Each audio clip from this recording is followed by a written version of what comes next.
ಅಂದರೆ ನಿಜವಾಗಿ ಎಲ್ಲ ಕಾಜಲ್ಗಳಿಗೆ ಕೆಮಿಕಲ್ ಎಲ್ಲ ಹಾಕಿ ಜಾಸ್ತಿ ಡಾರ್ಕ್ ಬರ್ಲಿಕ್ಕೆ ಆಗುವಂತಹ ಎಲ್ಲ ಇಂಗ್ರೀಡಿಯೆಂಟ್ಸನ್ನು ಹಾಕ್ತಾರೆ. ಆದರೆ ನಾವು ತಯಾರು ಮಾಡುವಂತಹ ಕಾಜಲಿಗೆ ಕಣ್ಣಿಗೆ ಉತ್ತಮವಾದಂಥ ಚಕ್ಷುಷ್ಯ ದ್ರವ್ಯಗಳು ಅಂತ ಹೇಳ್ತೀವಿ.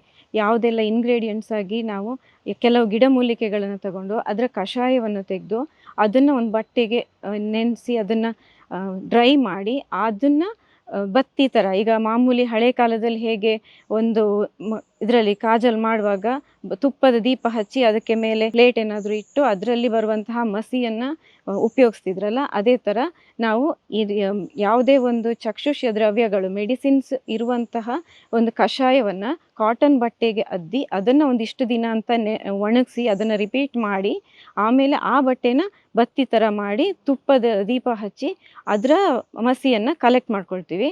ಆ ನಂತರನೂ ದೇಶಿ ತುಪ್ಪ ನಮ್ಮಲ್ಲಿ ಇರುವಂತಹ ಇಂಡಿಯನ್ ಬ್ರೀಡ್ ಕೌದು ತುಪ್ಪವನ್ನು ಉಪಯೋಗಿಸಿ ಅದಕ್ಕೆ ಹರಳೆಣ್ಣೆ ಮತ್ತು ತೆಂಗಿನೆಣ್ಣೆ ಅಂಥವುಗಳನ್ನು ಹಾಕಿ ಕಾಜಲನ್ನು ರೆಡಿ ಮಾಡ್ತೀವಿ.